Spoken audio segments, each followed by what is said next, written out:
Rejeição. Meu filho me contou um fato que aconteceu com ele na escola, que quando ele me falou, meu coração fez assim, ó, se apertou. Meu Deus.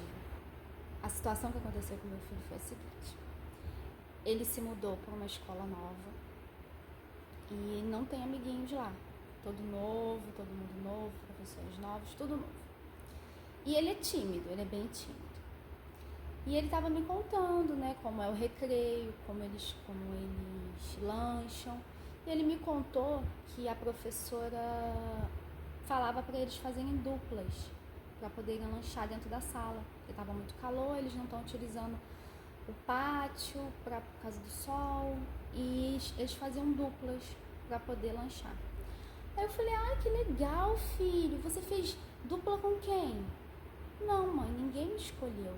Ele falou, não, mãe, ninguém me escolheu. Meu Deus, eu gelei assim, eu engoli assim seco. Eu falei, ninguém te escolheu, filho. Mas eu não demonstrei que eu fiquei, né, triste, assustada, preocupada, porque a gente não pode.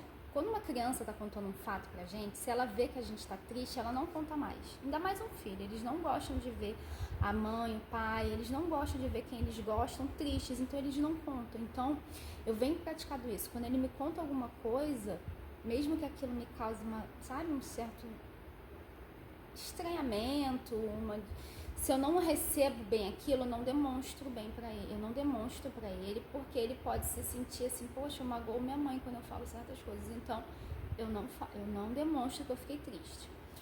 Aí eu, poxa, filho, por que você não fez dupla com ninguém? Ele, mãe, porque eu ainda não tenho amigos, eu ainda não fiz amigos e ninguém me escolheu e eu fiquei comendo.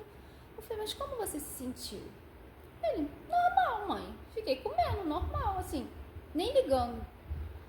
Aí eu fiquei intrigada com isso, eu falei assim, não pode ser que ele nem ligou, que ele achou isso normal, natural, que ele não... Eu fiquei refletindo isso por muitas semanas, tem alguns dias, já acho que tem um mês que já aconteceu esse fato. E eu, até lá, eu fiquei pensando, mas por que eu achei tão estranho e ele reagiu tão naturalmente? Não, mãe, eu ainda não fiz nenhum amiguinho, eu fiquei comendo sozinho. Aí eu parei, refleti, depois de tanto refletir, eu entendi. O que acontece? Meu filho é um menino muito amado, ele tem 6 anos, ele é muito amado por mim, pelo pai, pelos avós, pelos tios, por todo mundo. Ele é uma criança muito amada. Os amiguinhos que ele tem aqui perto de casa, da antiga escola, gostam muito dele, tem muito carinho por ele. Então ele é uma criança amada. Ele ainda não experienciou a rejeição, ele não tem isso dentro dele ainda. Ele ainda não teve essa experiência com uma rejeição que o marcasse. Então para ele, mãe, eu ainda não fiz amiguinhos, daqui a pouco eu vou fazer e tá de boa, né? E já pra mim, por que soou tão ruim assim, aquela coisa angustiante por um minuto? Eu me vi dentro daquela sala sozinha, sem ninguém me escolher. Porque eu, desde pequena, já experiencio a rejeição. Em grau maior, menor. Eu, aos 4 anos, eu fui morar com os meus tios. Não conheço meu pai. Aos 4 anos de idade eu fui morar com os meus tios, então eu já venho experienciando níveis de rejeição, porque imagine que uma criança que mora com sua mãe, eu morava com a minha mãe e com a minha avó, amava as duas, amo as duas, né? Minha avó já é falecida.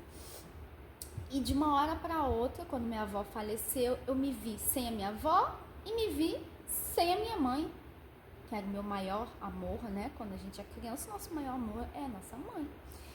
Então eu já tenho comigo aquele gosto de rejeição, né? Eu já tenho essa dor dentro de mim. Então certas situações que ocorram, isso pode aflorar.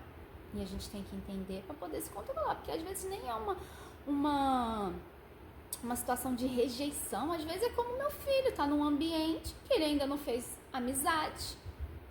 E por um certo período ele possa ficar sozinho ali, fazendo sua refeição. Ele, aos poucos, ele já tá fazendo amizade.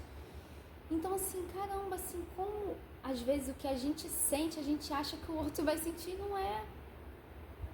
As minhas dores são minhas, as dores do meu filho ele vai construir ao longo da vida. Espero que em menos grau que o meu, né? Porque ele vem de uma situação totalmente diferente da minha. Ele está sendo criado por mim, que sou a mãe dele, pelo pai, como eu disse, ele é muito amado, então ele vai viver diferentes, as situações para ele vão ter diferentes valores. Assim como ele é bem tímido, ele já experiencia essa timidez.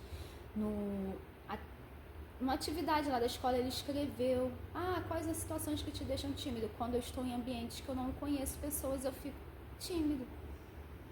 Então cada um, e a gente tem que, quando fica mais velho, a gente tem que saber identificar dentro da gente aquelas dores que vêm de antes. Porque assim a gente entende que às vezes nem dói tanto nesse momento. Se eu passar por uma situação dessa, por exemplo, parecida com a do meu filho, não é para doer tanto. Porque a gente tem que entender que a nossa dor maior vem da nossa infância. Isso a gente vai carregando, vai acumulando, e às vezes dói tanto uma coisa que nem era para doer tanto como dói. Mas por causa do meu histórico, ele vai ter em maior e menos graus algumas situações pelo histórico dele. Cada um de nós somos assim. Cada coisa, para às vezes, um que dói muito em mim não dói em você, o que dói muito em você não vai doer em mim, porque a nossa história de vida, o que a gente vivenciou na infância é o que a gente carrega para toda a vida.